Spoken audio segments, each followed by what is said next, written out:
Welcome to PARAMERICAN Radio. I am your host, Chad Calek, back again with Justin Holstein. I feel like this is the freaking power hour, man. It's the first time that we're actually both feeling pretty healthy in the last 2 weeks of doing this. I'm feeling a lot better. I still have the cough is like picking up. I mean, it's not as bad, but it's just picking up. You know what I mean? So I'm going to try not to cough throughout this whole thing. Man up, bitch. All right. We do have our good friend, as always, Stevie Tinder Zilberman in the room. I don't know how much we'll hear from him tonight, though, because we have an incredibly special guest that is joining us here today. One of the films that I get asked about the most by real fans of mine is, so what is this private-public fucking thing that you guys did years and years and years ago?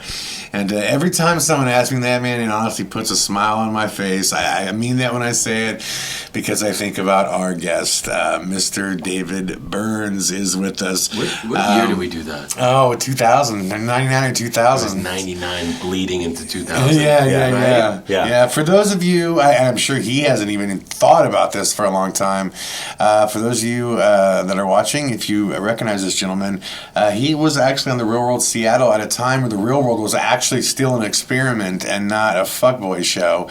It was actually it was actually very cool back then. It was definitely a real experiment. It really was. So, and that's Dave actually ended up being in my first film, but it was crazy how we met, man. The whole night's kind of a blur to me because we were hammered.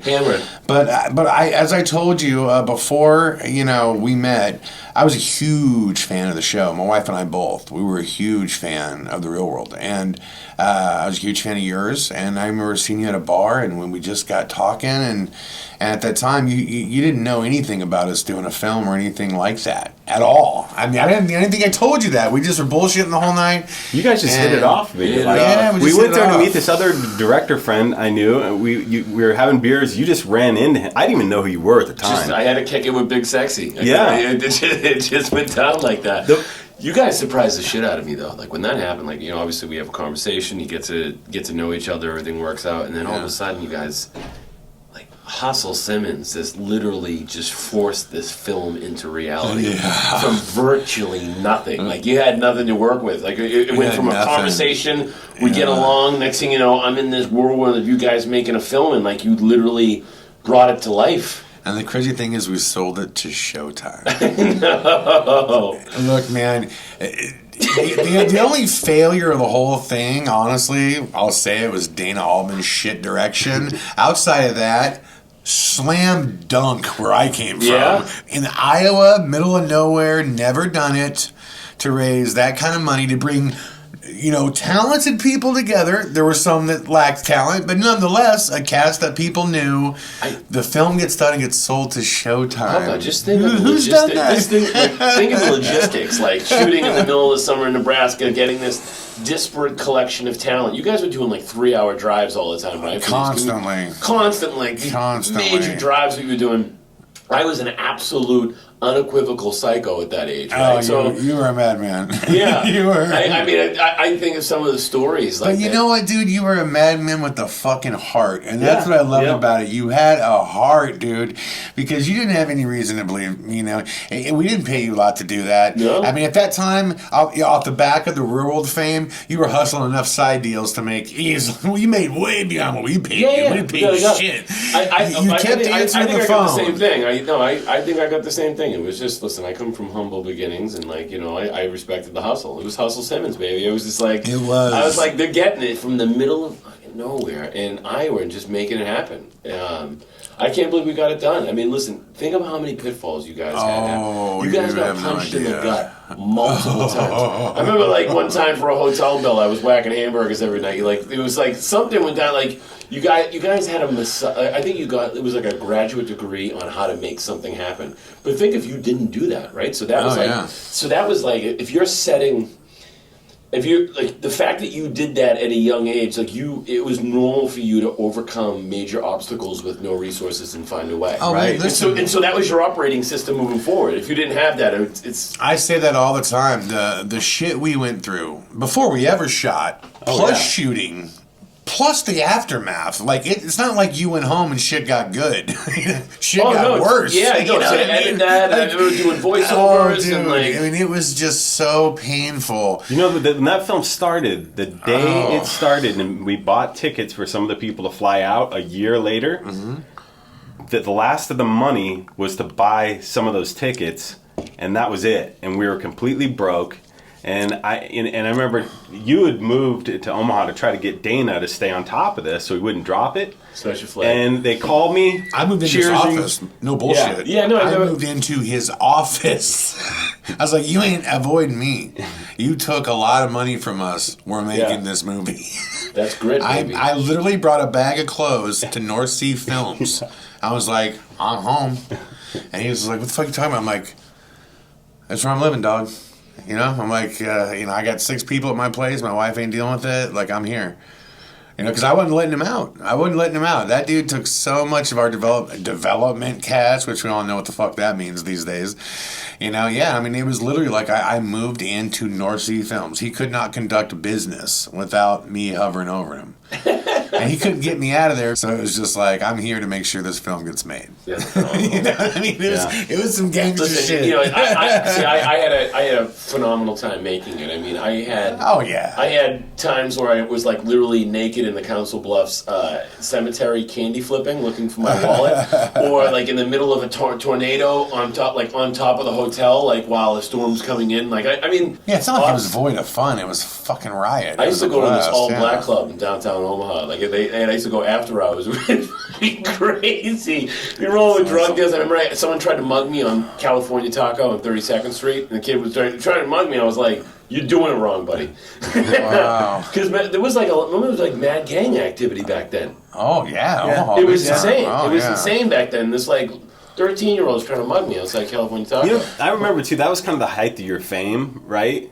So you would get noticed everywhere. Everywhere. It was crazy. Listen, I haven't talked about this in years, and it's funny we're talking about this. You can understand, like, now we have a proliferation of shows, right? So you have so many different reality shows. We're oversaturated with content and personalities. Right. And that show was literally banging out all it was huge, dude. You can't understand enough. Yeah. I was in an all-male military school coming from the projects in Boston, and I couldn't even walk down the street. You remember how cool that was? Yeah, dude. It was a fucking mind meld for me. A mind meld.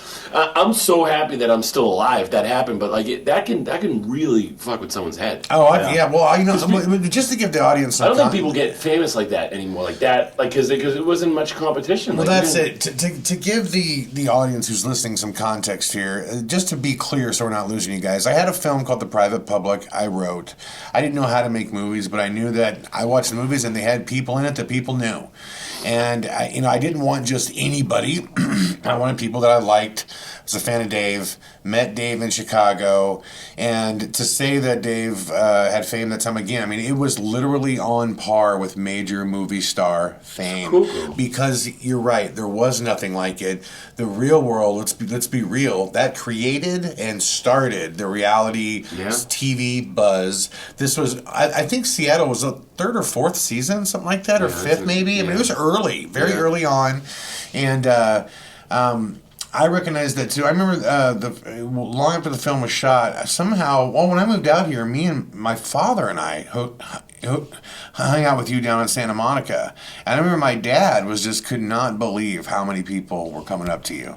I mean, it was nonstop. I mean, it was every few seconds. Now they feel relatable because you have social media and everything. So, like, if people could relate to you and see you living your life at the beginning of reality TV, people felt like they were fucking related to you. Or they were going to marry, or they were destined, like, pages and pages of, like, letters and stuff. It was so silly. I don't think it happens to anyone because you have so much, there's so many things commanding your attention. Well, we'll get to one of the downsides we'll talk about here in a little bit because it's something that I didn't deal with as bad as you did, but we'll get there. But what's interesting is, so how did I connect with David after we met? It's not like we met at a bar and we were like, hey, let's go do this. What happened was we met at a bar, we left, and I was going on and on about you to Justin. And I'm just like, he's just the coolest guy, dude. You don't understand. I watch him on TV. He's just such a nice dude. He was so down.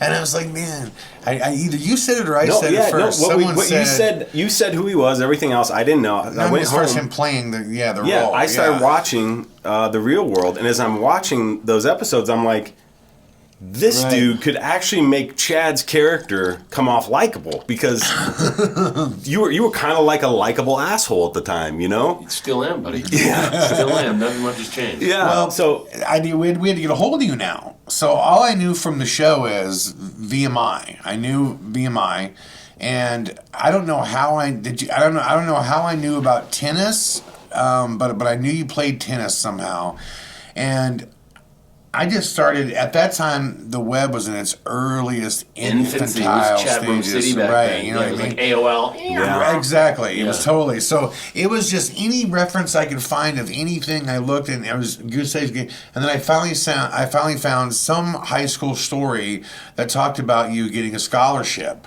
I think it was a tennis scholarship. Yeah. Right? Was that a VMI? Yeah. Yeah, and then it talked about how.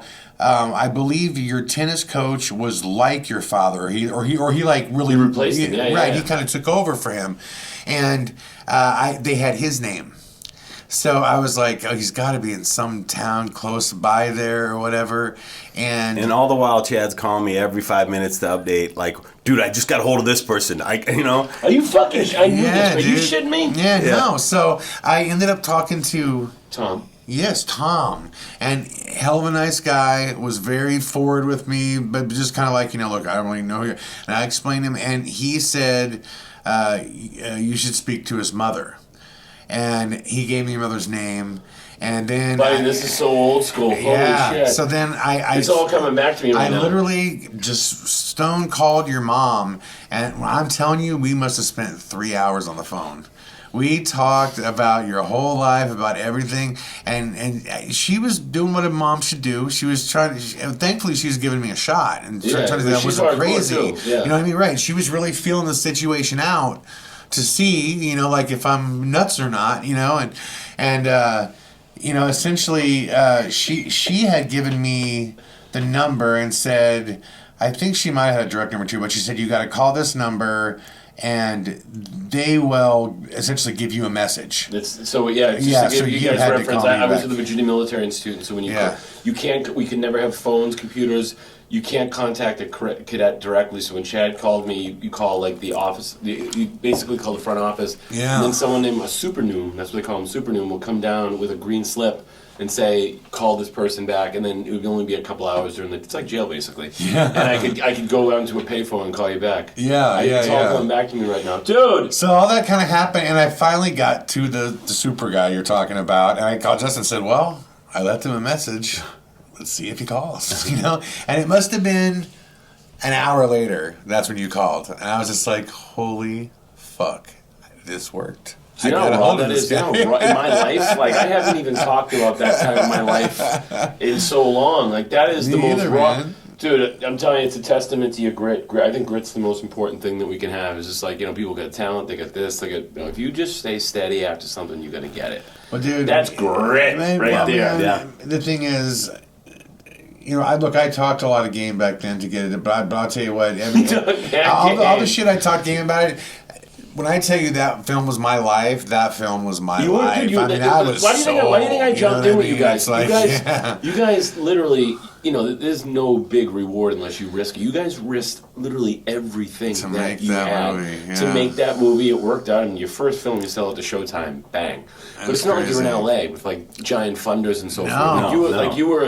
You were doing it in the Midwest. I mean, you're doing it right on the prairie and just making it work. We literally had no money, the producers, no money, and we slept on my sister's floor in Omaha during the making of that film. Yeah, during filming. People didn't even know that. We kept it quiet. We were sleeping on hardwood floors. True story. We just didn't want anybody to know we couldn't afford hotels. That's the truth. So, like I said, we were getting it. You know what I mean? We were like, we're to fucking make this movie. You know what I mean?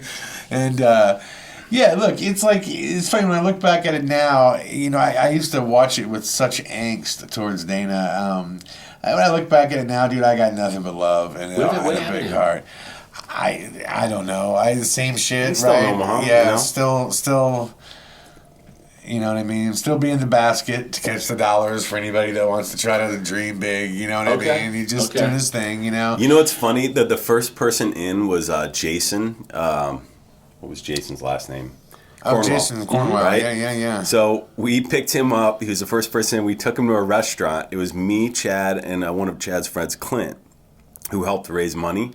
And we're sitting around. We all eat dinner, and we realize I don't have any money. Chad doesn't have any money. Clint doesn't have any money. Funniest story ever. So what are we gonna do?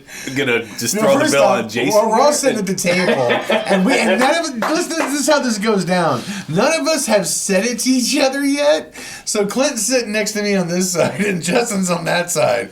And then out of the blue, Justin goes, "I gotta go," and he just leaves. I'm like, "What are you doing?" He's like, "Oh, I remember I promised my grandma I'd mow her yard or something." You know why? 'Cause my grandmother would give me. Screw over here, eat and beat it. She would give me $20 if I mowed her lawn. I thought if I got there, sped mowed her lawn, got $20 and got back there, I might be able to cover. This will tell you Clint's shitty. This will tell you Clint's shitty character though. So I turn to Clint before I eat a piece, and I go, "Hey, dude, I got like no cash." He goes, "No, I was gonna ask you to cover it," and I'm like, "No, I got no money." And he's just going, "What are we gonna do?" I'm like, "Fuck, I don't know." So as I'm sitting there, I'm thinking, I gotta figure this out. I gotta pay for this meal, or Jason's gonna be like, "What the fuck is going on?" So I go outside to call my aunt to try to work something out, and by the time I come back in, Clint's fat ass is just chowing down on pizza. And I sit back down, I'm thinking it's solved. I was like, "So did you figure out how to get some-" I'm like, "You figured out how to get some money?" And he goes, "No." He goes, "No." I go, "What are you eating like this for?" And he goes, "If we're going to be fucked, I'm going to be fucked with a full belly." I go, "Motherfucker, are you serious?" He's like, "Yeah." I'm like, "Damn it."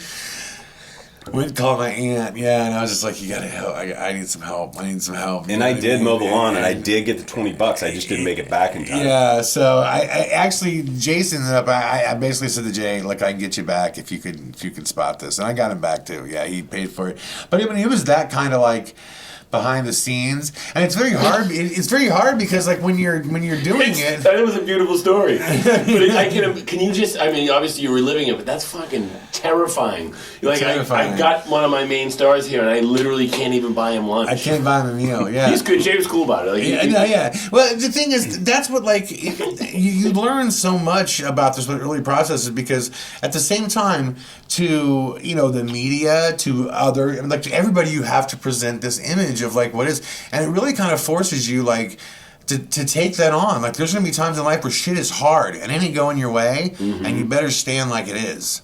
And you better keep your chin up like it is. You better walk like it is. You know what I mean? I'm good. It's like, I'm with you, homie. I mean, it's like a certain like the hard times are coming. No matter what rosy picture you tell them, they're coming. They're coming strong. Yeah. Your aunt, by the way, oh my God, she's such a baller. Yeah, she's awesome. She's phenomenal. I love her. Yeah. She's the best. She helped me move out here. Yeah, when we got the film. I remember she'd come out here and she'd stay at like the Ritz Carlton or something, and we'd be like, "We're grubbing tonight." Yeah, I forgot about that time. Yeah. Oh my God, I've talked to her a bunch of times on the phone. She's the best. I mean, was she an executive Mutual Omaha? Yeah. She retired. Yeah, she retired and kicked it up. But she's just right now she's traveling around. She's a big honcho for Chip Davis, Mannheim Steamroller, so she's like traveling the world on his private plane and everything. And she knows what's up. Yeah. I remembered that time though. Yeah, that was right when I first came out here. She was coming out here quite a bit. Her and Susan. Yeah. Her friend Susan. Yeah. That's right. And Dave was in town. So every time I landed, they'd be like, "Call Dave. We want to party with Dave and stuff." So we'd go party. We'd have fun, and they'd always stay at the Ritz or something like that. And me and Chad were like, "Oh shit, we're gonna hang out." Yeah, good times. That's so funny. That's terrifying not being able to pay for Jay right there. It was great. Well, trapped, baby. and he was, it's funny. I had also never been on your guys' side of it before, right? It's so much, years later, oddly enough, I become a reality TV personality. And it's funny how you see it differently too, because, what you don't realize, or what I didn't realize back then, is that you guys, or where you were at the same time, it appears as though you have everything because you have all this fame and like all this stuff. But especially back then, nobody was paying reality TV people fucking anything. No. So it was a weird dichotomy. It was a very strange dichotomy too, because it's like, okay, your life is going to be absolutely altered. We're going to give you a level of fame that's going to completely unsettle how you're existing in this world. Paradigms shifted. But you're not going to be financially remunerated from this. So you're like, what? Yeah. So I was lucky enough to catch on the hustle, like appearances, colleges and stuff. No one was doing that. I was the first one to do that, and I started mopping it up. Good. But yeah, I mean, that's how when I had some tough times, like a lot of these people that got off reality shows, they weren't paying a lot of money then, and they also, a lot of people on the early shows had a lot of problems. You know what? I noticed too, you guys didn't know sometimes the cutoff, because everybody would pay for your shit everywhere. Like people jump in. I noticed we go, dude, I got that, right? Everywhere you would go. So it got to the point where going, why even carry cash? Because anywhere I'm going to go, become America's guest, right? Yeah. Well, what was interesting though too, I remember you actually did some things that no one had done. I remember when about the time we were doing the film, you had actually become like a brand personality for like a hard cider or something. Yeah. And it was a major contract. I mean, I knew the numbers because your agent, your agent, I thought was the biggest fucking dick in the world, and he was good for you. What was his name? Brian Monaco. You know, he's the president of Sony ATV. I was just gonna say, just saw him at the Grammys a couple weeks ago. He was like the biggest dick, but he was good for you. He was hardcore. He was a buddy. He was hardcore. He also he kind of gave me the decision. Like he got me signed by a couple of major agencies. Had me come out to LA. He's like, listen, you have a really big opportunity. You can go into film, TV, with hosting. He's like, you have all these opportunities. It was just never in my DNA to do that. Yeah. I had the experience with you guys, and it was phenomenal, right? That was great. Yeah. But I realized after I was like, this isn't what I'm gonna do. This isn't the route. And Brian was like the same way. He was just like, dude, you got it. It's right here. He's like, you're getting these amazing opportunities. Like everyone's calling you in for auditions, and he's like, why aren't you into this? I'm like, I don't know. I'm just not into it. I was also banged up too. So no, but he would look again. Back at the time, the dude was terrifying because every time he'd call me, he'd give me the fucking shakedown. Well, you didn't know anything. You were a kid. Exactly. Your first negotiation. Well, I was saying that's why it was terrifying because all I could do at that time is speak from my heart because I had no experience. So that's all I could give him. Yeah. Well, he's like not into the heart game. He's like into the. That was a New York agent. You literally would say, "Dude, I can't talk this guy's language. Will you just call him back?" And yeah. He was just a New York agent, right? But now he's from Connecticut, I think, or PA. Yeah, he was in New York. Yeah, he was in Connecticut. He had that business. And it was a major speaking business, but he was. He ended up managing like all the Real World kids after that. All of them. I was the first one. And then he did all. He had a great business, and then he was like Deepak Chopra, and he got all the major speakers. It was Oprah. And then he just flipped it in and started running record companies. But he's done really well for himself. Wow, that's good. It's funny because when I look back at it now, he was a solid agent. He did what he should have done. Well, the thing is, you're really good at talking and creating the picture, and you can get other people involved. But agents, they want to cut through all that and just go, how much money do you have in your pocket right now? Yeah, that's kind of what he did. You know, and I was trying to get him to see. See my dream. No, you're a picture painter. Like, you get in Chad's world, he just draws you in. He starts painting the picture, and you're like, yeah, okay. Well, it was a crazy time, and then you just said it a second ago. You said I got banged up. You got banged up. So what did happen? For a while there, things got rough for you. You disappeared on me. Yeah. And I had. Your old friend, like from real world friends and shit that I had never met. Remember Ruthie? Like Ruthie knocking on my door out of the blue going, she was really good at getting drunk. She showed up at my house out of the blue on a New Year's Eve one night. I didn't even know she was even in town, barely even knew her. Knock, knock, knock. Hey, what a friend. Like, what the fuck? Yeah, it was so weird. Ruthie. First of all, so you moved out to LA right after. Did you move out to LA right after too? Down south. You were living. Yeah, so I wouldn't even live in LA. That's how stupid I was. Like Brian had set me up. He was my manager, but set me up at WME. Like everything's all set. He's like they're setting me on everything every day, and I literally wanted to live in Orange County in this like house with a kid from college. It was such a stupid. Yeah, you lived in it was. Never had your band down there. Yeah. Index case. I was living with this bitch ass, this kid that I went to school with. Dana Point. That's what it was. Dana Point. That's right. Yeah. Beautiful place. Great. It was on the cliff with the views. It was gorgeous. One of the most beautiful places ever. Some of the best memories I have for some of those nights we hung out there. And it was so fun when we first came out. Yeah, we first came out here. I had never seen life like that. Yeah, I was just like, it was like living in this big mansion down there. But I had a really tough time after that. So I was out here and classic story, right? When you're early 20s, had a successful college career, kind of came, for me to even go to college coming from where I came from was a monumental achievement, right? Even just get to basic normalcy. Just got around a lot of lazy people, just a lot of shitbags, and went down a bad road for about 4 years. So so you left here and you went up in Miami? Was it Miami, right? Because I kept telling people that would call me, I don't know where Dave's at. Like, I had your number for a while, and then it changed. I straight up dropped off the face of the earth. I went to Miami. How funny is this, right? So I leave California. I left a brand new Saab, right? Didn't even sell it. Just left it at Veronica's. Remember Veronica? Yes. It's crazy.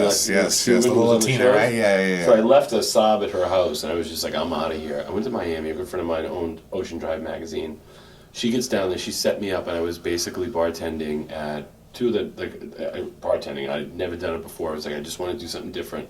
Started bartending for the opening of the Shore Club, and then Privé, which were both the hottest clubs at the time. I bought a Vespa, moved into a condo down there, and was making lots of money, just like bartending, but also got just hammered. Yeah. Whoa! I was hanging out with dead legit. Like, this is crazy. I was hanging out with a hitman from the Gambino family, right? Straight up hitman, late 20s, early 30s, and his twin brother, who was I don't know, he was mommed up too. I don't, but they, they're both dead now. Wow. I was running with them. I was bartending. I was actually hanging out with a lot of guys in the mob. And now that I can't believe I'm talking about this on the podcast right now, but yeah. Don't say their names. No, but I'm not going to say any names, but yeah, I started running, I kind of went back. I started running with like a crazy crew. And I was down there for 2 years, and then a lot of really insane things happened when I come out on the right end of it. Yeah. I cleaned everything up. Once I got done there, I was just like, you know what? I got home, I saw my family, I was just like, I'm going to rip it. I was out of the blue, you wind back up on television again. I'm watching TV one day and I turn it on, you're doing a challenge thing. Oh. Yeah. So when I started to straighten things up, I did 2 challenges real quick when I came back. And I said I would never do that again, so I did 2 challenges real quick. And then one of them you were half asleep the whole time. And the other one you were cool. Well, a lot of pharmacies in Mexico now. I know the drill. Yeah, so one of them was I did that real quick. I was still kind of coming back into the zones, so to speak, but I had some pretty. And where were those at? One was in Mexico. Were they both in Mexico? One was in Mexico. One was in Trinidad.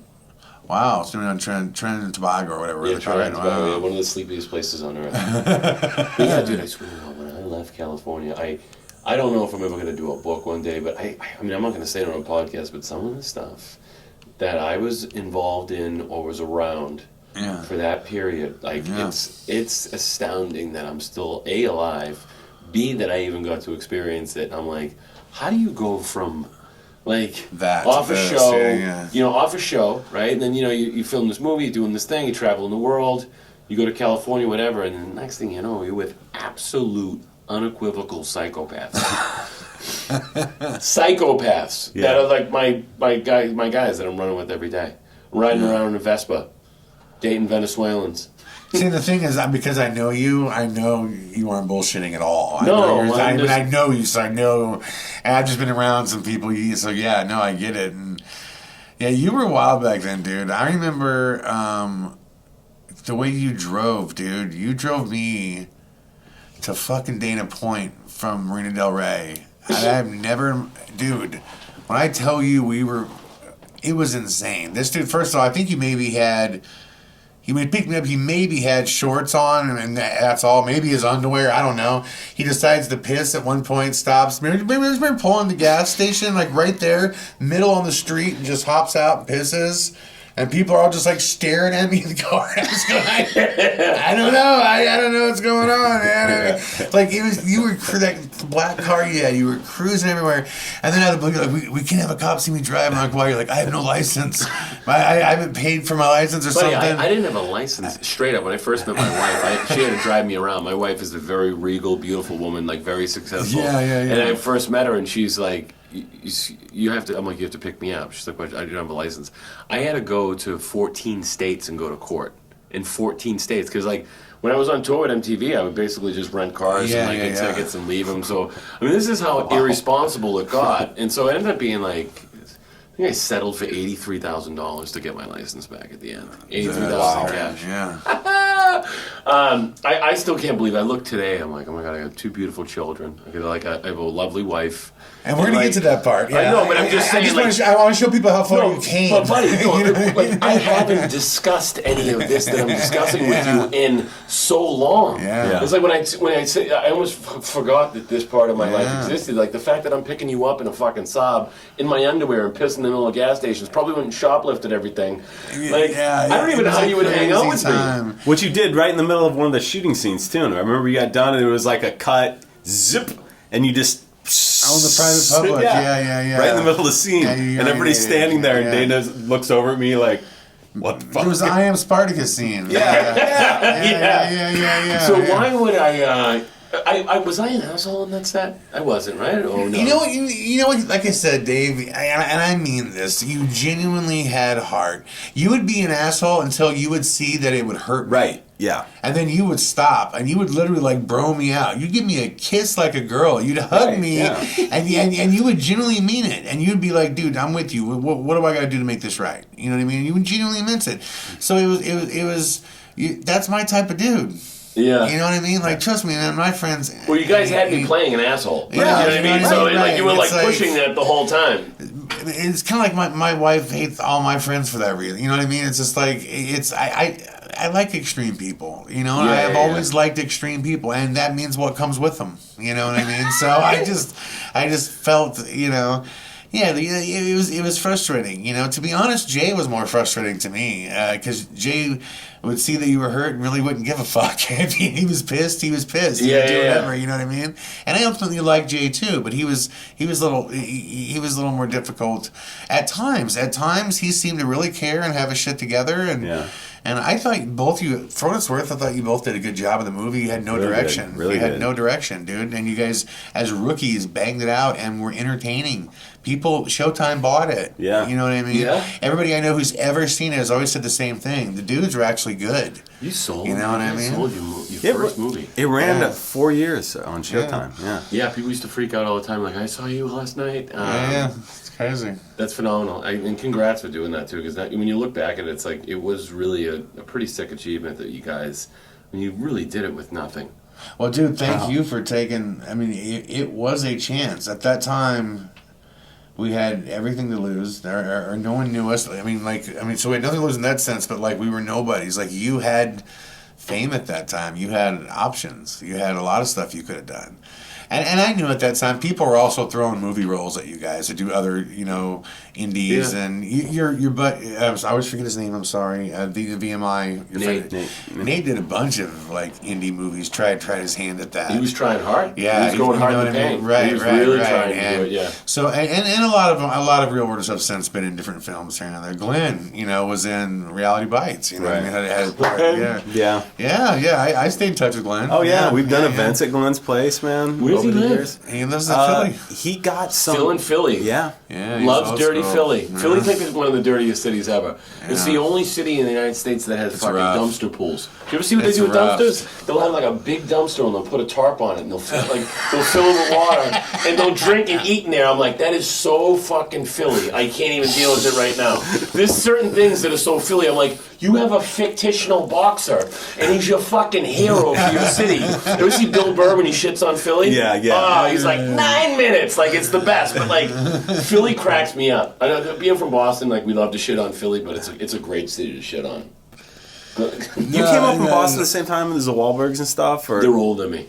They were older than you? Yeah, older than me, yeah. So I'm from Charlestown.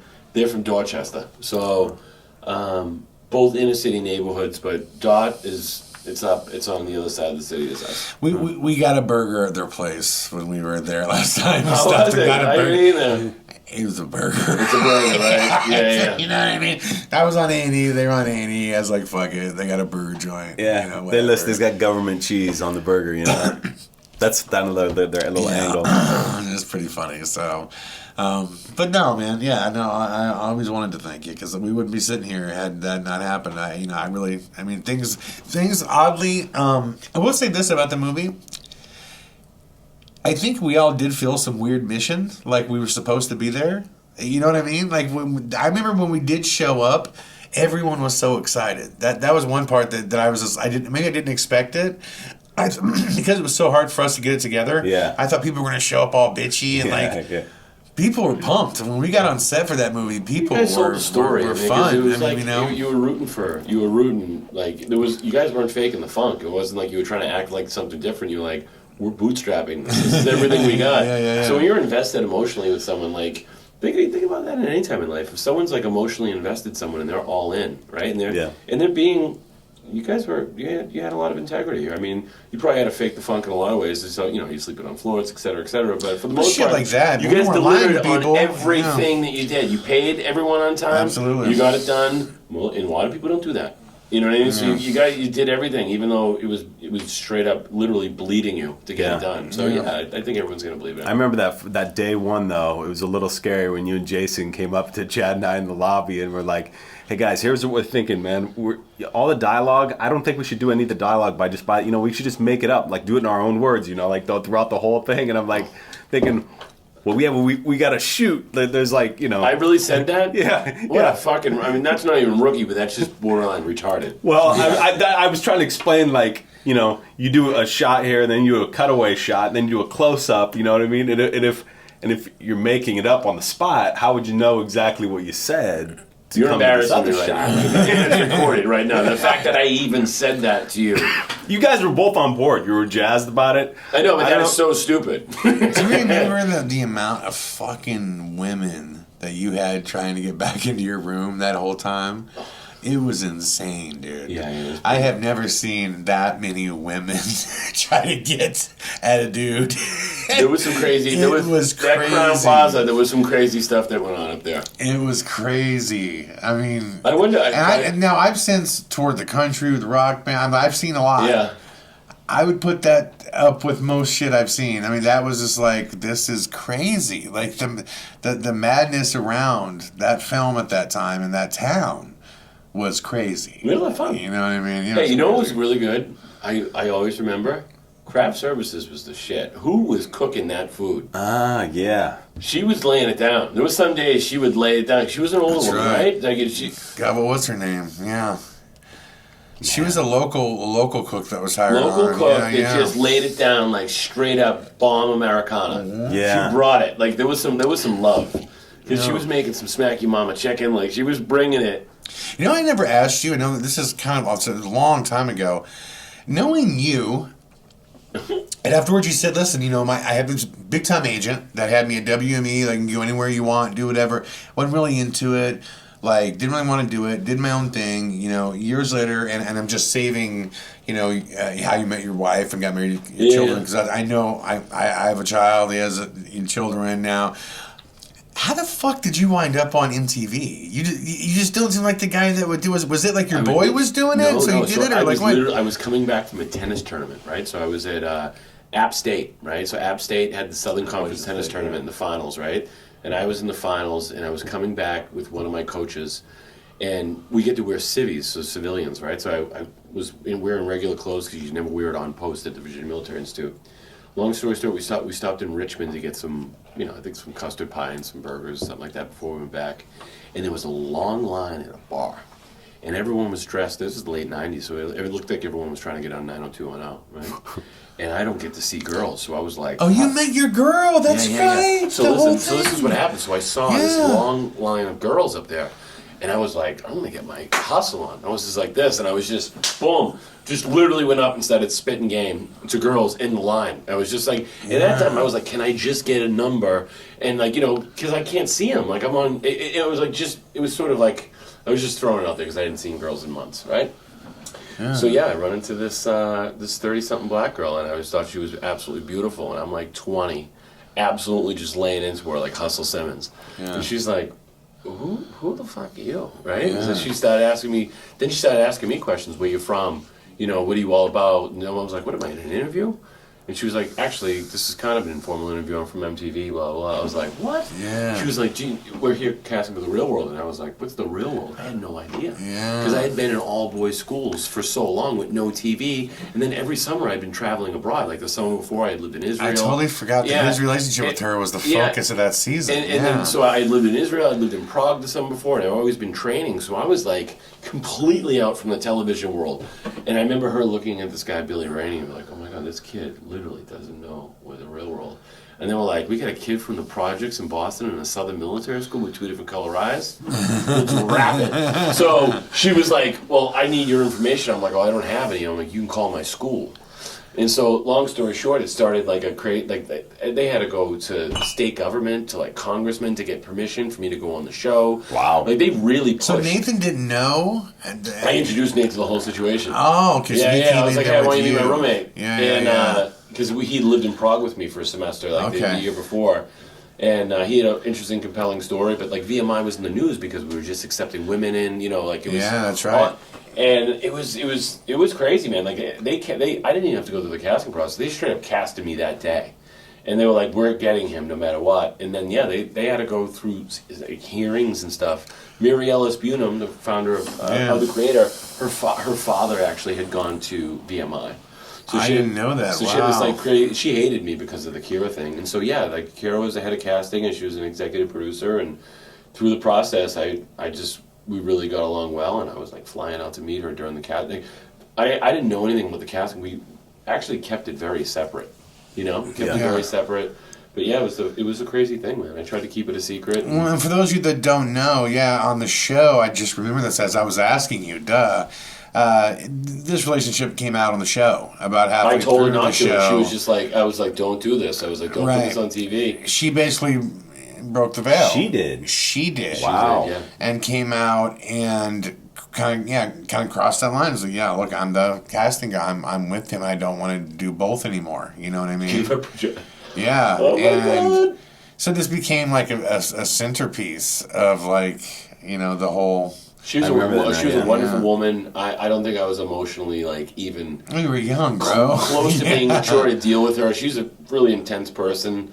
A lot more experience than I would, and then you put it into the lens of on a reality show, and they had just fired her, because of this, and then all of a sudden you're moving into the storyline. Everyone in the house is close to her because she cast them. Crazy dynamic. Well, that's one thing. Did they fire her because they found out you guys had secretly were seeing each other? No. So here's what on the show they were like. They expected me to go on the show and hook up with basically all the girls. Gotcha. Right? They were just they cast me like, well, he's going to hook up with her, and I wasn't. Right. And I was they were like, what's up with this situation? Like, why aren't you? And it was just, they were asking, like, what's going on? And I was like, oh, it's something going on. Because they I had one of my best friend had just got sentenced to life in jail.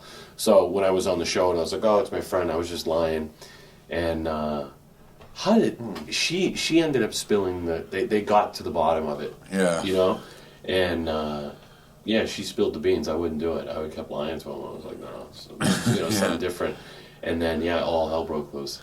Yeah, it was a big deal. Again, at the time, it was, this was the start of social media. It was the start of that was such a scandal. It was huge. Dude. It was so dramatic. It was on the cover of fucking, the gossip magazines. It was everywhere. And plus, it was interracial too. So you got a kid from Boston that grew up in a very, very inner city white neighborhood that's known for being racist, and I'm dating a black girl on national television, and people went crazy. Yeah, they did. And people weren't even talking about race relations. So a white boy that's in love with a black girl on TV, people were just like, "What?" And I was like, "Yeah, I get used to it." And I was straight up little kid in love with her. Like I would have fucking shot someone for her. So I was really irrational. Well, regardless of the relationship, I think she chose wisely because you did a lot of big things. Between that. Didn't you drop somebody on one of the episodes? It was like a one-hitter. Oh yeah, I dropped mad people on that show. Really? Oh yeah. Oh wow. Seattle was they're like kind of punks up there. You know what I mean? They're wise asses up there. So, and people would fuck with us on the show. Like they'd come up and like, I mean, that was a street fight. I knocked 3 people out on camera. And that was just an open brawl. But there was different times where people would come up and mess with a camera girl, and I'd just be like, "What, buddy?" I'm like, "What are you doing?" The guy would be like, "What?" Bap. I probably, like, not brag because I'm not proud of it, but I probably left about 20 people sleeping by the end of that show. At the end of the executive producers were like, David Burns, 20-0, because people would like start with this all the time. They fuck with the girls, you know. Yeah. And so. Yeah. Seattle is specifically known for that. Yeah, and they just know because it was like, very anti-corporation, like MTV here. It was very, grungish, like anti-establishment, everything. And the Seattle Freeze, right? They're very, they can be jarring people, right? Did they embrace you once you started chucking the fish? You chucked the fish. Yeah. So I'll tell you, people hated that on the show because the producers of the show couldn't really break the wall of throwing fish, right? So we were radio DJs on 107.7, the rock station. Yeah. But I was like, this is garbage. This is stupid shit, right? So I was like, I love the Pike Place Fish Market. So I got a job throwing fish there. But those guys were real. I was in the video. I'm actually in the business video, like the Pike Place Way. They show it in corporations. I've actually done 3 events with them. Huh. That's awesome. Those guys are phenomenal. They actually taught me a lot. Those guys. But yeah, I would pretend to go to work sometimes, and the guys would like check me in, and then I'd put my microphone like literally in the back room, and I'd sneak down the back stairs and go rock Seattle like solo, so the cameras couldn't follow me and get in trouble. That's awesome. I used to dupe them all the time. That was funny. That's awesome. Well, listen, man, we're 45 minutes. This is typically our break times. We are going to take a break, and we will come right back. We're going to find out how Mr. Burns went from this wilding out young man to a respectable father and a professional Hollywood industry producer that he is. And so we'll be right back with more Paramerican Radio coming up next. Paramerican Radio will be right back after this commercial break with even more dope-ass shit.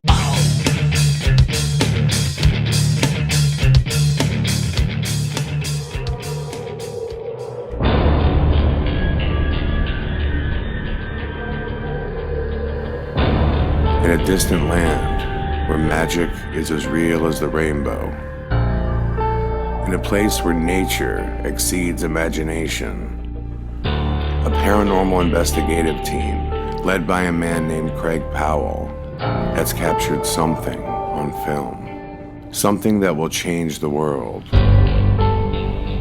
I have seen Sir No Face, and soon you will too.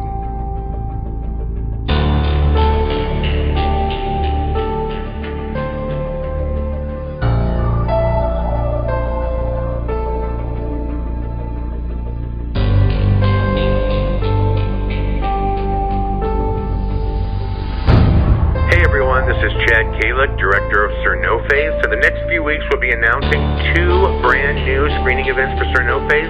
To find out what cities we'll be coming to, visit AGHtelevision.com and check out our live events and touring page.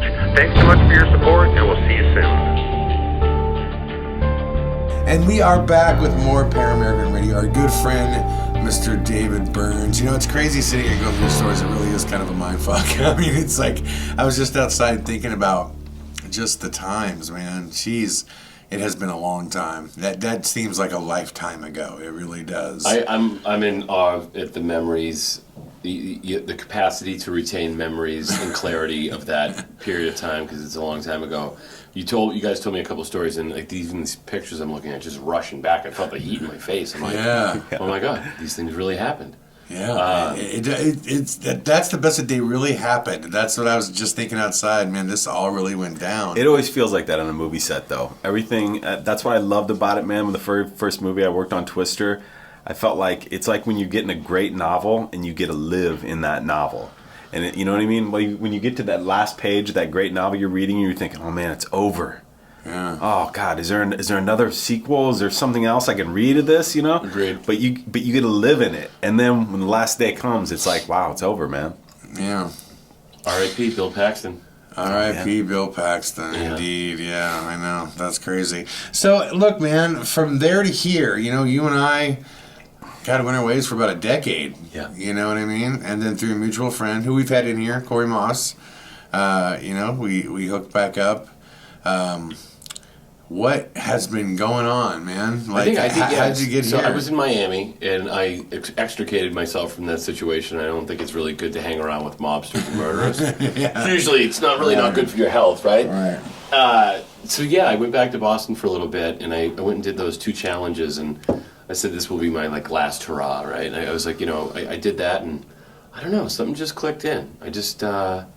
Does they ever still contact you at all? Yeah, they do. Really? Yeah, they'll still reach out. Really? See if you CT goes on them all the time too, right? So he's a big star on that. The series has made him a big star on that. You can make a living doing that now. Yeah, I mean, those guys. I don't. Him and Johnny Bananas, they make livings. They do it all the time. But I just I went subterranean at that point. Yeah. So I don't know. I was in Boston, and I'm going to make a decision. So I started. I was like, I'm going to be successful in business. I just clicked it in, I went to work for MTV first. I went to work for. Oh, I didn't know that. I went back to the Beast. And was it for Bunham Productions? No, or just it was MTV straight. Yeah, I started doing MTV Campus Invasion, the VMAs. Started running all their activations, basically their events. So I got into executive producing from the experiential level, starting events. Wow, nice. And I was like, wow, I'm good at this, right? So. Did that really well and knocked it out of the park for 3.5 years. I moved to Las Vegas. How crazy was this? A friend of mine was launching a media company. He'd been a nightclub owner, a really young night. He was like, listen, I want you to leave MTV and I want you to come to start this company with me. I don't even know why I said yes, but I went yes, and 4 years later we sold it. We had a successful exit. We were able to sell that company. And that was a mixture. I think we had 16 magazines at one point, about 5 websites. We had a really healthy event business. Wow. We had a printing company, custom publishing company. It was really successful. After that, after we sold, I'm like, what do we do now? So a friend of mine was the president of the Los Angeles Times, and he asked me to come in and run digital. And so I ran digital for the Los Angeles Times for years, and started their events division, started their custom publishing division, kind of making the transition from a newspaper to a digital organization. It was a bloodbath back then, but it was a really good learning experience then. Then I did that for a long time, and then I was like, you know what? I'm not gonna work for anyone corporate. I'm gonna go somewhere where I love, and that's why I went to the Onion. The Onion was it has been with me since I was a teenager, and I've always thought it was the funniest thing. I was just thinking one day, I was like, well, if I'm going to work, I'm going to spend time doing something, I'm going to go somewhere where I really want to do, where I really want to go. And so I was like, where would I want to go? I said, all right, I want to be a pirate, right? A dead legit pirate, and I want to deal antiquities, right? But I was asking myself these crazy questions, and I said, well, I'd like to be a photojournalist for the National Geographic. I knew that wasn't happening, right? I wasn't a photographer. I wasn't a journalist. And I said, well, you know what? If I didn't do that, I'd want to go work at the Onion. So I called the CEO, and I was like, hey, I want to come work with you. It's so fitting, dude. I think Chad sent me the link a long time ago when you were there, and I looked and I thought, man, because you would almost say stories like that. That was kind of just your sense of humor anyway. It's like the Onion was my spirit animal. Yeah. Right? And so I just, I knew it. So, I walked in there and kind of headed up. We built our own agency called Onion Labs within the Onion, and basically leveraging all that comedic talent to make commercials, 30-second spots, digital series, and that really took off, right? Especially with everything moving towards digital, it was really right time. And then Onion Studios came, right? It was a convergence between the traditional people that were doing film and television were no longer the gatekeepers, right? So you had a lot of digital players that could kind of get into the space and really start to, with big audiences, and start to make it. And so I launched Onion Studios. We started doing films and TV shows. And I was back into it again. I'm like, how did I end up here again? And then we just recently sold the company to Univision for $400 million. Wow. Yeah. Nice. know. Jeez, that's crazy. It's crazy, right? Yeah. And so, man. Who's the wife? Who's the wife? When did the wife come into play? Oh, my wife, I met her in Las Vegas. She was my client. She was to me, she was the classiest girl in Las Vegas. I don't know if that's saying a lot, but she was this beautiful, very conservative woman that I was absolutely in love with when I saw. So it took me a year to wrangle her. Huh. She was like, oh, "Get out of here," because I was running through the crew. Like I was getting it. I was getting it. Yeah. So it's like opposites attract. She's a stable, very, very intellectual, very thoughtful. Really doesn't make decisions quickly. Right. She's not a lunatic like me. You know what I mean? So yeah, we're the complete opposites. We have 2 beautiful young daughters. That's awesome. We've been married for, 2017? Yeah. God, we've been with each other for 10 years. Nice. Married for 6. That's awesome. Yeah, she saved my life. Literally saved my life. Want to hear a crazy story? So, I think this is, 2011, right? 2011, 2012. When I was at the LA Times, I started a food and wine event called The Taste. I don't know if you've seen it, right? It's at Paramount Studios. I've heard of it, yeah, it's the biggest food and wine festival in Los Angeles, and it's one of the biggest in the country. So that was like my baby. I always wanted to start one. Long story short, is the last day of the event, we knocked it out of the park, 40,000 people, everything went great.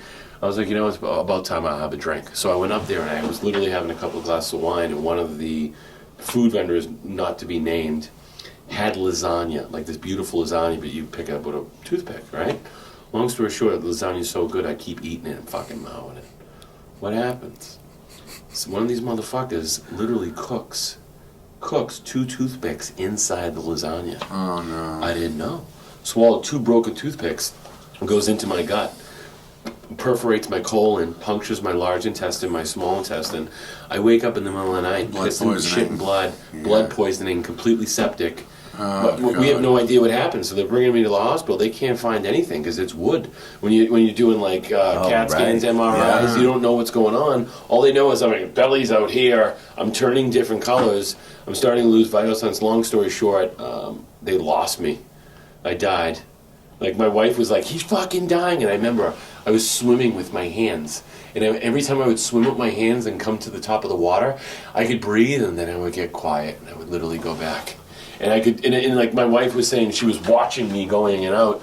She gets in, she ends up punching a nurse, like the whole thing. The doctor actually intervenes. Emergency operation. I had a couple of them. They ended up bringing me back. I spent 2 months in the hospital. What year was this? 2012. Holy shit, not that long ago. Wow, 5 years ago. Holy Jesus. So my wife saved my life. Like, straight up saved my life. But I remember, like, when people talk about going to the light and going to the end of the tunnel, I know exactly what that feels like. But I could only swim with my fucking fingers. That was my version. Wow. A near-death experience. And we didn't even know this. Yeah, I had it. Like, the light thing is dead legit, man. It just had to keep fighting. Because, like, when you're in that point, you just want to die, right? You just want to go to sleep. Because at that point, and so... and I'd come back, and then I'd go fall back again. They did it like 10 times. Wow. Hit me with the things 10 times. God damn, dude. How crazy is that? From a fucking toothpick! What I found out, though, is a lot of really talented people have died from toothpicks over the years. Really? Yeah, a lot of very famous authors. You can Google it sometimes. But I was like, all the things... Why authors? I don't know. Like over anybody else? Cocktail parties, people would just fall in. Cocktail parties. And, but of all the things that I've been, I've had bullets whiz by my ear. I've had people literally out to kill me, right? Like, literally, like, their main mission in life was to murder me. And I've been able to get out of those situations. And I'm going to get taken down by a toothpick? I have heard people say that a million times, but never swallow a toothpick. And it'll just fuck you up if you do it. I've heard that, dude, it fucked you up so bad. Like, that little piece of wood can wreck your world. Yeah. It's insane. And you don't realize that your stomach is a whole another brain. Like, it's your digestive system when you fucking that thing's just popping everywhere inside. When you get septic. You know what I mean? It's crazy. I've had blood poisoning. It's fucking... It's nuts, right? Yeah, sure. Well, I mean, you fucking... The thing that's supposed to heal you, white blood cells in your blood, are fucked. So if I was ever... And I was this close to having a bag the rest of my life. So I don't have one, which is good. Wow. Yeah, I was pissing out of my ass for a couple of years, but I'm back. A bag would have not worked for you at all, man. No. You wouldn't have the same swagger with a shit bag, Dave. No, swagger's not good with a shit bag. I think that can really hurt a motherfucker's game, right? Like, hey, pleasure to meet you, Dave. No, it's my shit bag. Don't worry about it. Don't worry about it. Yeah, it's like you can only hit on the chick so far because you know at some point you're gonna have to have the shit bag conversation. You know what I mean? Just get naked. I'm just gonna knock the bottom out of this with a shit bag. Yeah, you know what I mean? She's like, God, he's got such a good swag. I know, baby. Let's talk about my shit bag. Yeah, that was my near-death experience. Wow. Yeah, it made me a better man, I think. when you came back from it, I mean, did you have that sense of urgency to, like, people talk about live life a better man. You got to get a second shot at it. Did you have that type of? Without a doubt, yeah. Without a doubt, yeah. So I mean, we had our kids. We had our kids. Started having our kids right after that. Yeah. My relationship with my wife went 0 to 100. Like at that point, and I wasn't always the best husband or even boyfriend at that point. Yeah. But yeah, I really cleaned that up. I just cleaned up a lot of the relationships in my life. I don't know, man. Like I think at that point, I was really just much more aware of everything, right? So I realized there was a definite separation between the spirit that's in me and my body, right? So I was actually having the separation, having my body pretty much shut down, but my mind and my spirit were completely awake, right? And I was like, wow. So that clear delineation became really prevalent in my life. I started just being, I don't know, in the sense of doing the right thing. My mother always told me, help other people achieve their dreams and everything will work out for you. So I started doing that. That kind of became my ethos after that point. You know what I mean? I started helping, making sure other people can paint their masterpiece, and at the same time you'll be able to paint your own. And shit just started to pop. Well, what I think is interesting is, hey, look, if someone came to me and they said, yeah, I've known Dave Burns for a long time. Dave's a player. Dave's a ladies' man, like that type of shit. Absolutely, yeah. Absolutely. I would agree with you 100%. Yeah. Did you not find it, or I should say, once you had daughters, did that change the way that you view women in general or how you treat them in general, or no? No. I'm raising my girls to absolutely be monsters. You know what I mean? All of a sudden, you're going to be there with a shotgun. Yeah. No, it didn't change. I know my girls are going to do what they're going to do. So they're always going to know their dad's on point with them. I also know they're going to have sexuality and they're going to do their thing when they grow up. And one of them is probably going to express it different than the other. Yeah. Right. And I want them to be able to express themselves in any way they can. That's interesting. A lot of guys would say, I saw things so much differently when I, had a little girl, and the way I, treat girls changed. Yeah, you understand though. Listen, I'm not saying you're wrong. I might have, been. I was definitely a player back in the day, but I was never like me. You know me. I was always kind of a softie. You know what I mean? Never a bad guy. Never a bad guy. Yeah. I never did that, but it hasn't changed my view on it. It's definitely given me the realism that my girls are probably going to be out there wilding out some days. I know what you mean, though. You raise your girl just to be solid. If they're solid people and they know who they are and they have confidence in who they are, then you don't have to worry about them, man. They're going to do their own thing, and just you just raise them with confidence and if they really want to get into something, let's get behind them. I'm not going to force them to be tennis players or whatever. Right, but if I also realize anything we're really afraid of and we kind of hedge to be afraid of, they're going to do. Or, if you're always scared of something and you're giving energy to that, it's going to happen. So if I'm always flipping out that some guy's going to bang my daughter, it's probably going to happen a lot. Right? But I just concentrate on her just being awesome and just kind of living life with her and having fun. She's going to work it out on her own. Right. No, I agree. I mean, when I first had my baby girl, I was... there was a part of me that was just like, God, because I'm the same way. I've always been a loving guy. I haven't always been the best husband. None of us have. You know what I mean? Except for him, Except for this fucking guy. I know, right? I know. And it made me not. It didn't necessarily make me change the way, I would view women, but it made me change. It made me change my view of what I ultimately want my daughter to be. Once I started seeing her personality and seeing who she was, I was just like, you know what I never want her to do? I never want her to let another motherfucker tell her value. You know what I mean? Mm-hmm. It's I just want her to know that your value is not decided by anybody but you. You know what I mean? Yeah, never let another guy, like, you know, try to make you feel like, you know, you're an object that can be dismissed. You know, you dismiss yourself. You decide when you stay and leave. Like, it just made me want to give her that strength to fight, you know, the silver tongue, the devils of the world. You know what I mean? Also, in this generation too, you know, our parents and a lot of the TV that we were raised in, like, we looked at a lot of the models where women needed men, right? Yes. And I hope it's very, because women, I want my girls to and I want them to know they don't need a guy for anything. You know what I mean? For anything. Anything. And I think the times have changed a little bit, so they'll be exposed to something different. But I hope that her paradigms are a lot different than ours were. Yeah. Because we were raised to. Yeah. No, absolutely. We were at a disadvantage when we were raised, and it's just flat out the way it is. You know. Yeah. So. Yeah. Well, the world has just dramatically changed. I mean, it's, you know, we joke, Stevie's nickname is Tinder, and we joke, we've had how weird it is that, can you imagine if something like Tinder existed when I was in college or in high school? We were just talking about that. We were just talking about all he has to do is send numbers. an eggplant emoji to a girl, and he's getting a rim job. Right. So right. It's so easy. He just swipes right, and it's like, and then the algorithm says you're a match, and it's pretty much a lock. It's crazy. You know what I mean? When you start, I mean, it's a weird time for youth to be growing up, and I often wonder, like, some of their days said, you know, well, you know, how's that supposed to make children feel about relationships and whatever? And I remember thinking to myself, if your app is your child's fucking parent, then you have a problem. You got a You know what I mean? problem. It's like you should be explaining to your child a relation, not a fucking app. You know? I don't do any social media. You know what I mean? The only social media I do is LinkedIn. So I do LinkedIn because obviously I do it for professionally, but like it's a concerted effort on my part. My wife manages everything for our family.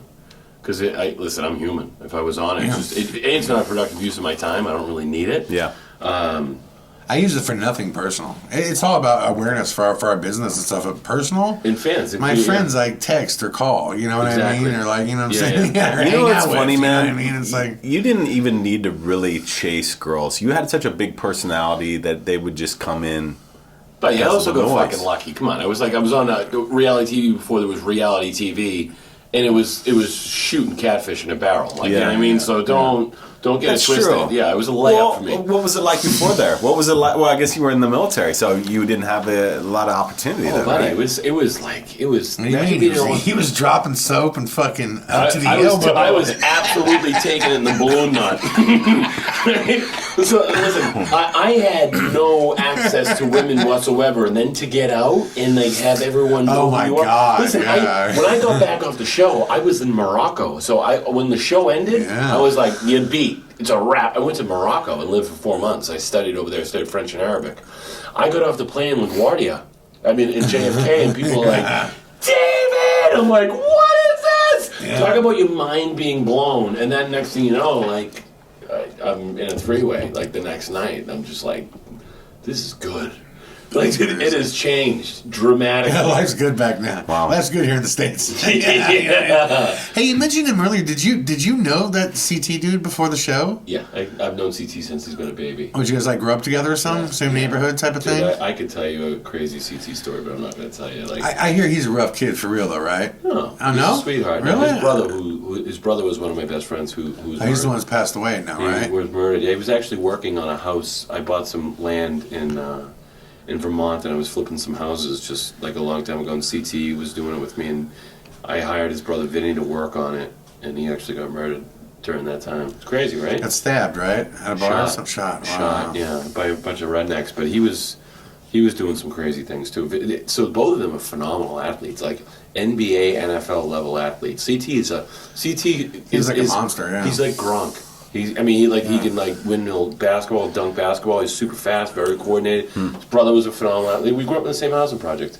I know his mother and father. I know his other brothers. I know his family really well. Interesting. I used to like literally be in that house when he was a kid. He was a little punk when he was a kid. Oh, the fucking mouth of that kid. But that's funny, man. Yeah, so small world. Yeah, it's a small world. Did you hook him up on the show, or did no? He do that on his and then own? he went on. You know, and they moved out of Charleston. They moved to the suburbs, and when he was on the show, I was kind of, not trying to pay attention to anything. From everyone's like, Chris is on the show. I didn't even know I called him CT. And then he found me after the show. We Gotcha. did the challenges together, and we traveled around for a little bit. I haven't talked to him in a minute, but that's pretty crazy. Do you think you'll ever go back to that world at all? Even for the fuck what you've done, good. No, that's a wrap. Yeah. I mean, like, there would be no... I'm doing, if I want to do I'm doing those shows, but I'm just doing films and TV shows and stuff from the other side of the camera, from a business perspective. And that's what you do now, right? You pretty much package and produce shows, correct? Correct. Gotcha. Among other things, yeah. But I mean, it's just the market, right? So it's such a buyer's market right now, and there's like this, like the insatiable thirst for content, right? It's so insane. Yeah. And so I'm doing those deals from the business side, from the packaging side, from the marketing and promotion side, so every portion of it. Right now, do you guys, you work for The Onion, who just sold.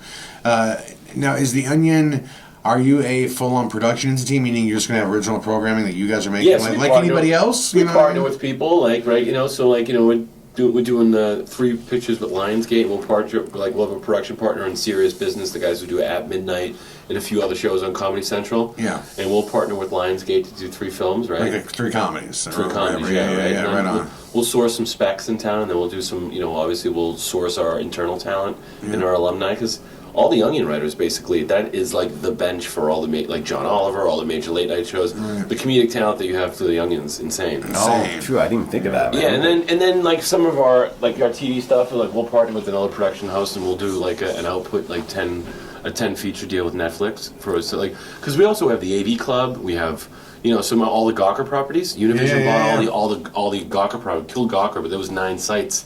We have all those sites, so yeah, we just develop an IP for all the sites, and that's like, Moss was at Hearst, so we sell shows to Go90, we sell shows to Comcast Watchable, sell shows to Netflix, sell shows. We have I can't under confidentiality, but we just sold a show to a network. Really good show. Nice. It's like that was a crazy process. Yeah. So how does it work internally? Do you have a team? Yeah. Are you a boss? Huh? I can't imagine the dude from back then, like being a boss of people. Actually, right now I can. So in my previous jobs, I've had teams of 45 people. Like I've run big teams. Yeah. I don't do that anymore. Listen. It was so funny. I was talking to my CEO. He was just like, talking about political career ambitions. I'm like, A, I don't want to ever be a CEO. B, I'm so glad that I don't manage anyone. I don't know if I can manage anyone right now. I just want to help people do what they're doing better. All that ego stuff, I'm so glad I had those experiences young, because I got it out of the way. It's like beating off before a date. You know what I mean? You're just relaxed. So I don't need any of the ego stuff. Like I have too much time. Fun traveling, hanging out with my family, hanging out with my friends, and but yeah, I don't manage anyone, but I kind of manage a pretty big operation. I got about an $80 million operation right now. That's pretty something. good. Yeah, it's something, man. Yeah, it's good. We're doing well. I mean, I don't know if I'll be doing this forever, but I'm just playing by the seat of my pants. Like it's fun. Like no one knows what the fuck they're doing. Like all the traditional gatekeepers in TV and film and stuff, everything's changing so rapidly. Like they don't even have an answer. Yeah. The talent agencies that rep us, like they don't really know what's going on, right? So like there's so many different players. Like, so yeah, I mean, I would never be able to have a seat at this table if things weren't being disrupted and changing so dramatically. And it's a lot of fun. It's like beating off before you have a date. Yeah, I know. It's perfect. Perfect. Playing with house money. It's like beating off before you have a date. I don't know what I'm going to... do you guys know what you're going to do? What, you meet them? You know what the thing is? What I've always done. Keep grinding, baby. Yeah, man. The shit I love. Hey, listen, we're all of us, we're going to... No matter what... we have these, these notions of fantasy that we get from films and marketing that when we hit it one day, we're just going to be, we're going to be in the shades of the Everglades, finally forever paid, right? Yeah. You always have to keep grinding, no matter what you're doing. And I mean, I never want to retire and stop working. Do you? I always want to be doing something interesting. We talk about that all the time. I'm not a businessman. I'm a business man. Yeah. You know what I mean? It's like that's what I'm gonna do. The thing is, like, there was a time if you'd have said back in Iowa, if you'd have said, Chad, What if I told you I could snap my fingers and you'd have your own company, your own distribution? You could release your films to the world. You tour the world. You live on the beach. You have your own office. Like, back then, I would have been like, fuck, I made it. Now, it's almost the mundane because it's what you do. Yeah. Your goals are so far. As you grow, you slowly push your goals above you. You know what I mean? If someone makes it in their mind, they're probably lying. They didn't make it. You know what I mean? Like, I don't believe anybody is ultimately or should be happy. If you're not afraid of your goals and if they don't seem too far away, they're probably not big enough. This is true. You know what I mean? It's just, I don't want to ever feel like, man, I've done everything. Yeah. That's scary to me. That's like, wow. Well, you'll atrophy. Well, that's what I mean. Like, I have moments, we talk about this, like, when you were younger, before you got to see the world and do all the stuff you did, remember how, like, you used to land in a new town and there was electricity? It was a new town. Best. And it was just like, oh, fuck, here we go. And now, dude, I hit a new city and it's just like in America that I've been to so many times, you know what I mean? Yeah. It takes me going to, like, fucking Ireland for that. You know what I mean? To have that same feeling again where it's like, oh yeah, something new. Because we've lived. We've done shit, right? Yeah. We've done shit. So the more you do in life, the less things in life are basically, you know, give you that same excitement. So you gotta always be conquering. Always be breaking, you know, new thoughts, new ideas, new projects, more ground, like just... What's keeping an interest in the world is the same reason why certain bands have stayed. You know, like U2 has been able to change with each generation, and they're involved, that they understand what's going on with this generation, so they adopt it and they incorporate it in what they're doing. You know, they just continually change and evolve. But even if you take it back, and I'm not throwing religion out because I don't care what your religion is, you'll understand this concept. You know, the idea, if there is a God or a creator, and he says, you know, below me I create in the image of me. So what is the one goddamn thing that we all do? We're born, we live, we die. But in between that, the whole time, the one thing we do with every motion we take is we create. We create. When you stop creating, what happens? You die. Yeah. You know what I mean? So it's like, I don't ever want to retire. I don't ever want to stop. You always want to be creating more than you consume. Absolutely. Absolutely. You know what I mean? This TV show I just did with Moss, and it wasn't really what I would have come up with. Mm-hmm. It wasn't what I would have pitched. Mm-hmm. I wouldn't have done. But at the same time, I was like, you know what? I've never done any fucking thing like this. Ever. It's just so different. I got to do it because, you know what I mean? This is the opportunity that's before you. Like, you can do something new, you know? So, I mean, I think that's the beauty in life, is doing something new and just continuing to just create, man. Create. Because, I mean, especially because a lot of times you don't even know that the creation that you think you're creating and you think the place it's taking you isn't. You're creating something totally different that you don't even know about yet, and it's taking you to a different place you haven't even seen yet that's going to blow your mind. You know, so I think as long as we're always moving forward, man, and as long as we're always trying to accomplish something new, better, greater, like that's the goddamn secret to life, man. It's the secret to life. Just keep it going, you know? Yeah, when people say they want to retire, I'm like, what? Yeah, maybe retire from like what you're doing right now, but like there's going to be another journey right after. Like, you guys might not be doing, you might be getting into publishing and writing someday, you know, but as long as you're creating, I can't. When people retire, I'm like, what? I have a book coming out, my first book, and I'm like, you know, dude, I could see myself wanting to write 30 novels after this. And here's the thing, there's no better. I could be like, wow. Listen, there's no better time in history to be a creator because, like, like we can distribute on our own, we can self-publish. Yeah. I mean, we have the distribution channels, we have the platforms. It's just taking that first step. Like I'm so like you guys, you don't realize like when you guys did that movie, although it was really a pain in your ball bag. It really taught you to take the necessary steps to create something. So there's a lot of very talented people with great ideas, but they get caught in their own head and they don't take that first step to just start to create. Just start. You didn't know what you were doing the first podcast. Your podcast was shitty, right? You're still figuring it out now. Yeah, but you did it. You did, of course. And so that's with anything, right? It's refinement. You just got to start. You just got to start and do it, and you never know where it's going to take you. Yeah. Right. It's a beautiful thing, and there's no better time. And I mean, oh God, I mean, someone like bloggers can get up there and just crush it. You know? Dude, it's crazy. Like, what's going on right now? I mean, the kids, kids are famous with their iPhone. You know what I mean? Film my face talking about shit. No production value, nothing. 6 million followers. What? You know, it just shows you that, like, it's the Hollywood, our business right now, it's the Wild West, man. There is no fucking rules right now. None. You know? Anything can happen. But what I love about it is it's wide open for talent to succeed.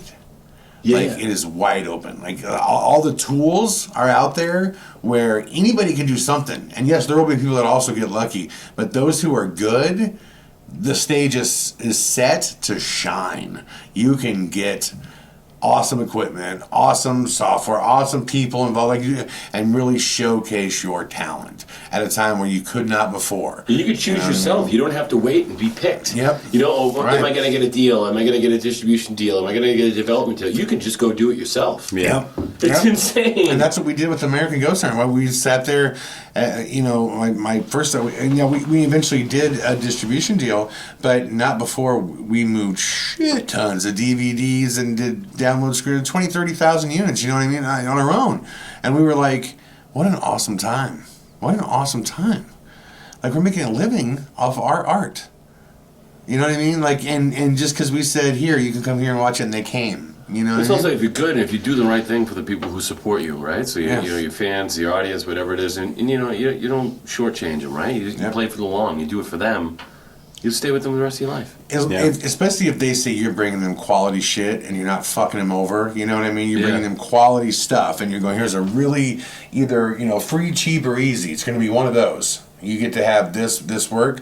Dude, our fans line up like crazy. I mean, think about this. We're not a major studio, and we go city to city. I mean, we just literally went to Sydney, did back to back to back, sold out theaters with an independent film that's not released yet. That literally I just made my first trailer to. Went to the other side of the world, sold it out. You know, that's the power of social media today.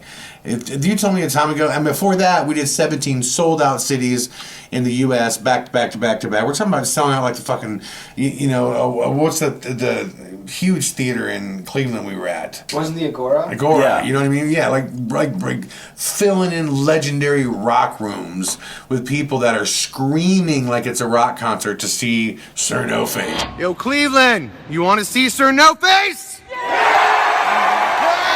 Like, this was never possible 10 years ago. 10 years ago, this is the shit we dreamt of as a band. We're like, I pray I get signed so one day I can have a tour bus and show up to a line down the road. Yeah. And then one day, I'm in the tour bus looking at Justin pulling into the line down the road going, wow. Well, the point where we really knew it was going to work, I think, was when we set up ticket sales, we got everything set to go, we had go and publish on that. It was like those commercials where it's like bling, bling, bling, bling, bling, bling, bling, bling, bling, bling, bling. What? Yeah. Props to them, man. That's spreading the love right there. That's we have the best fans in the world, dude. Just showing you love. And our events, remember, are 6 hours long. They're there with us for 6 hours. What do you guys do for 6 hours?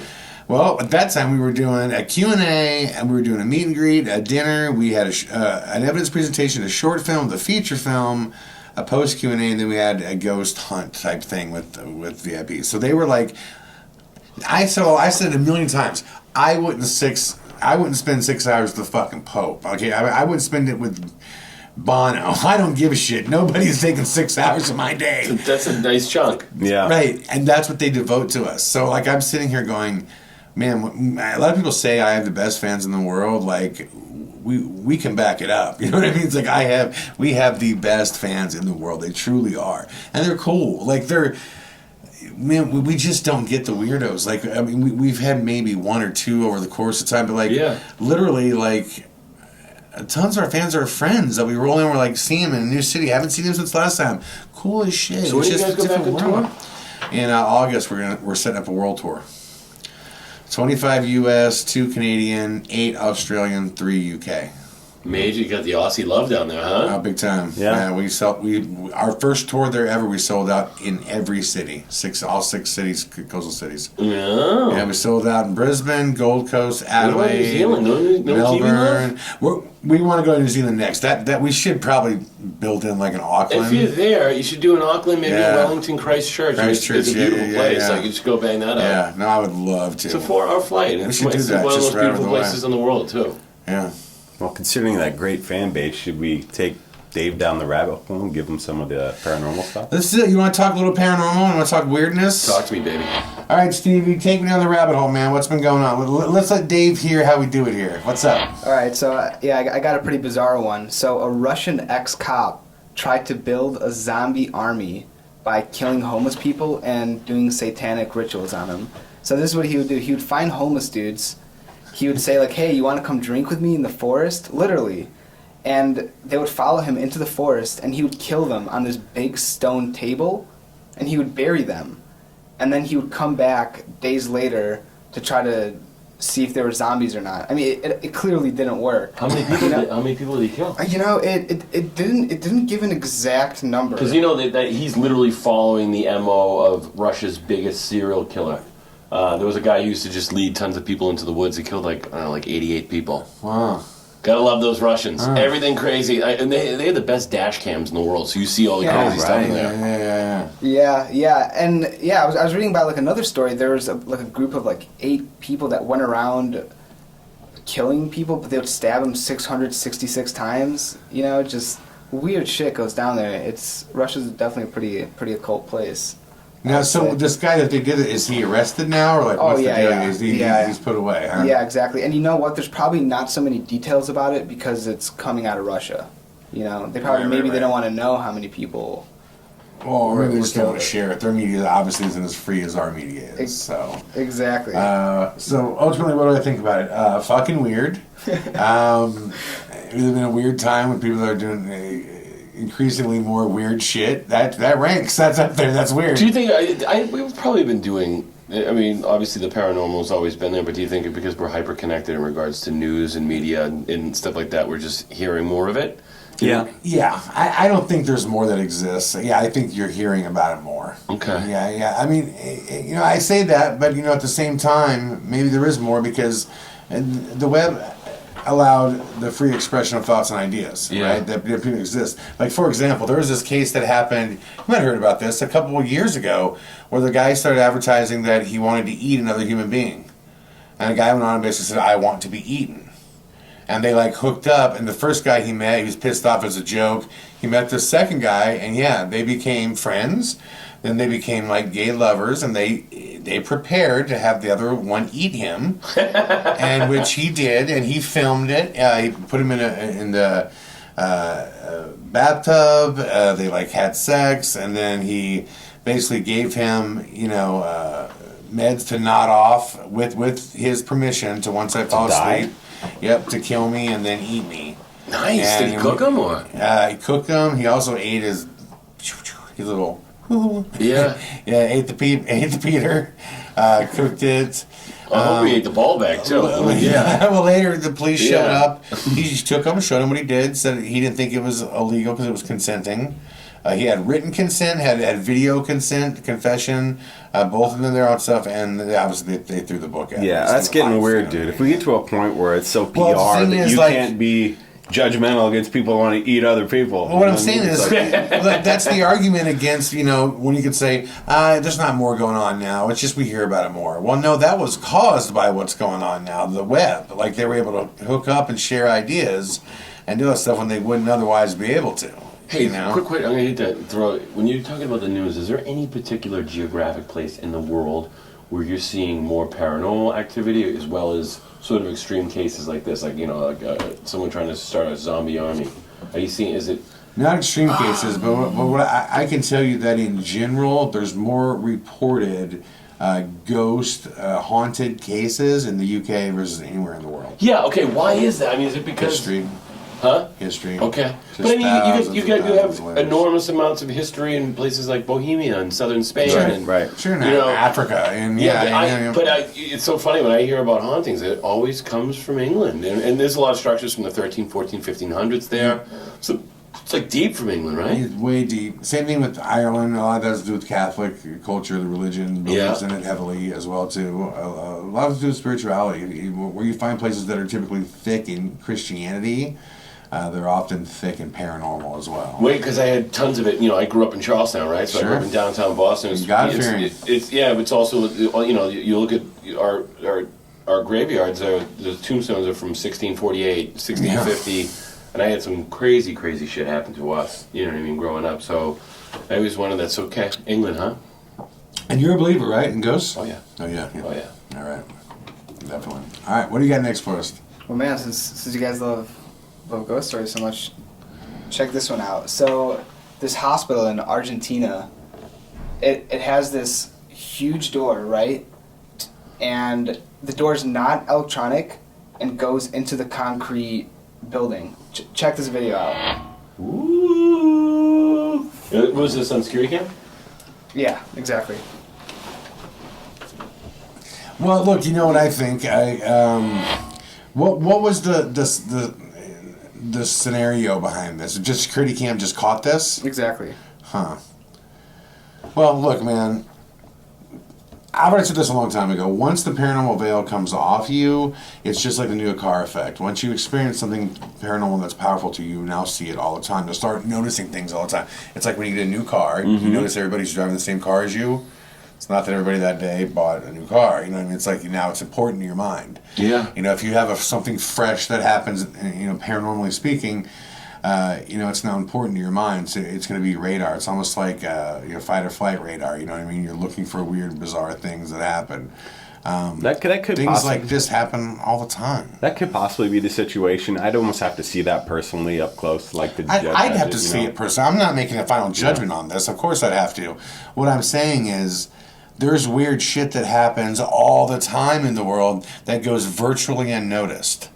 Think about when you drive home, you're like lost in a daydream, right? And you get home, and it's almost like there was no sound when you were driving home. You didn't hear anything. Or you're just like, holy fuck, I'm home.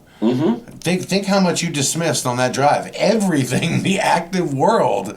So think of how much shit goes on a daily basis. Oh, yeah. Right. So why is it that when we go out ghost hunting, Justin, and we do it for weeks straight in multiple haunted places, we're guaranteed to capture all kinds of weird shit on film? It happens every fucking time we go out. Yeah. Is it happening because it's paranormal and oh my god, we got lucky? Or is it happening because that shit actually is happening all the time? You just took the time to slow down, stop, film, and see what happened. Yeah. You know what I mean? I don't think it's abnormal stuff. I think the paranormal, I think the greatest oxymoron is that it's normal. We just don't think it is because we're not paying attention to it. I think things like this happen. And there's cultures around the world that acknowledge it all the time, and it's they're not scared of it. And it's nothing. They're just very aware of it. Sure. And it's just part of their everyday life, and they don't even look at it as paranormal. They just like you said, they look at it as normal. Oh, and almost every religious culture, from Earth-based religions, Native Americans, there's like Zulu lore and legend. Almost every religion across the spectrum acknowledges spirits. You know what I mean? Different names for it, different descriptions, same fucking thing. Islam's huge. Yeah, they all acknowledge of course. it. What else you got? Yeah. So this next one is Edward Snowden on a podcast called Star Talk.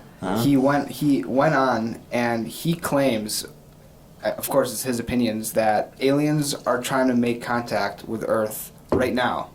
And let me read his quote. He says, "So if you have an alien civilization trying to listen for other civilizations, or our civilization trying to listen for aliens, there's only one small period in the development of their society when all of their communication will be sent via the most primitive and most unprotected means. So when we think about everything that we're hearing through our satellites, or everything that they're hearing from our civilization, all of their communications are encrypted by default.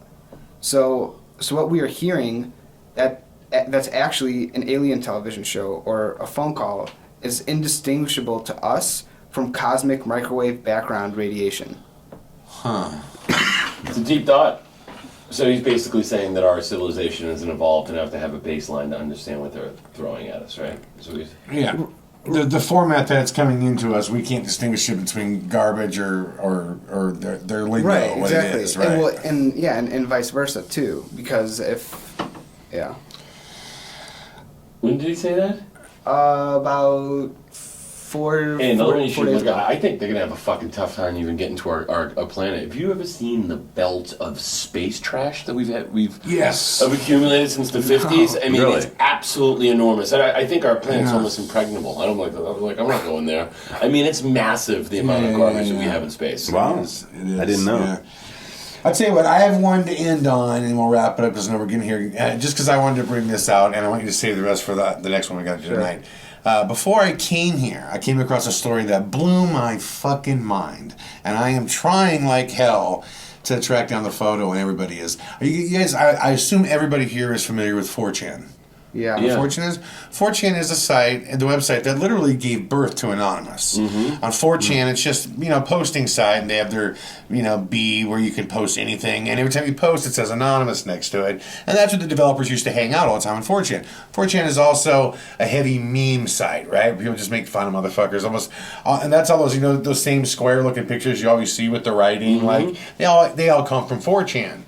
It's just a heavy programmer, hacktivist type site. So yesterday, for 35 seconds, a photo comes on and gets posted. It has latitude and longitude of where it was taken exactly. And it is an alien taking a selfie. What? And I guess it looks so fucking real. It's on for 35 seconds. The entire site of 4chan goes down. The hackers from 4chan who run it are able to identify who took the site down. It was the FBI. The photo is gone, and even the FBI hackers were so good they went in and they basically also removed basically all the backup data and everything that would still keep it somewhere. Wow. I mean, it is gone universally. And it was up on the page for 37 seconds, I think it was, they said. And the Anonymous is now back digging, trying to get the photo back to see it.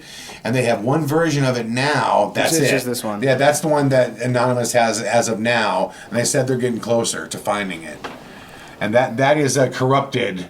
Right. They found a corrupted version of the file. So what am I looking at here? So this is, let me see if I'll show you. So this right here is face, head, shoulder, and look much closer here. Okay, there you can see it. Whoops.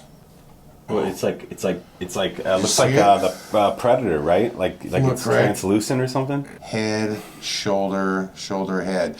But this is the tree behind this. So it's if you look, it's a completely perfect. And they were saying it was a highly detailed, perfect. This is a corrupted file, right? So that's horrible compared to what it. Yes. No. If you look in the back behind this, you can see it's in perfect resolution. Oh, got it. Is that in the desert? Yeah. Yeah, it's in the desert. They found out the location. The location is 20 miles from one of our secret Air Force bases that we know about. In New Mexico? In Arizona. In Arizona. You ever seen any of these interviews from the whatever project where they basically are trying to get them to release all the government's information on aliens?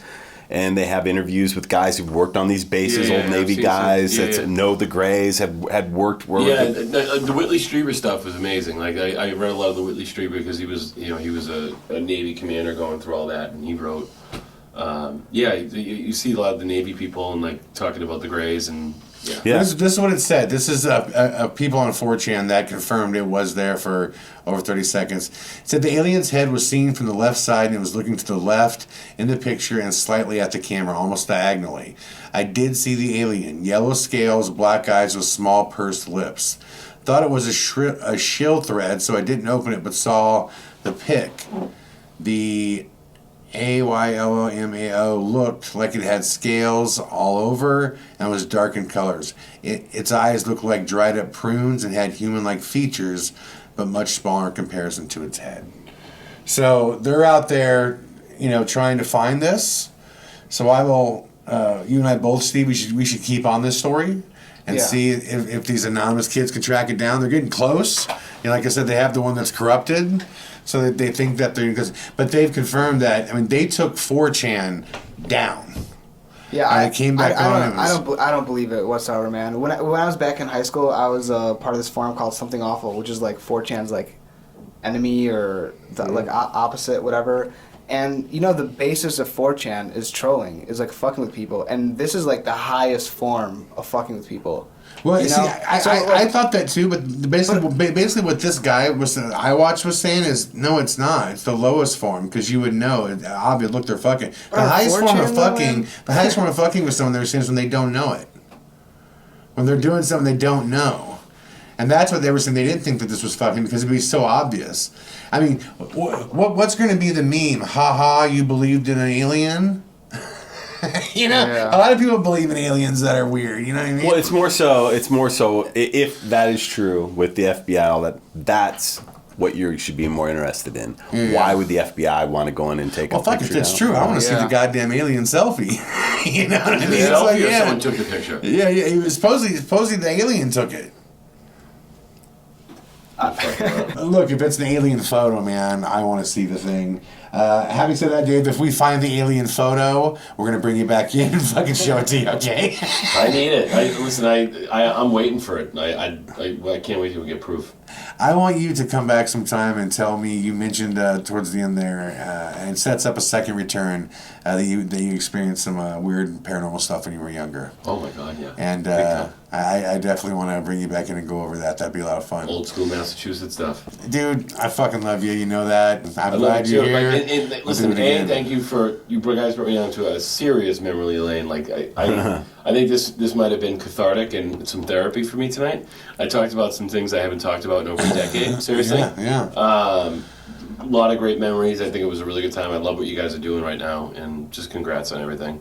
And this is a full circle. This is like a testament to the original grit when you actually really started, and how it's like transferred and kind of gone to this. It's the one thing that's sticking in my mind is like the grit that you guys use to get that film from like nothing to something is what's going to preserve you the rest of your life. And well, you know what's cool? I was thinking about this too. There was a time where we all three sat at a table just like this. We didn't know where we were going, but we fucking believed in it. Yeah. You know what I mean? Really good shit. And here we are again today. That's freaking awesome. Belief goes a long way. A long way. Stevie, Justin, say goodbye. We'll see you, people. See ya. Join us again, everybody, on PARAMERICAN Radio. Peace.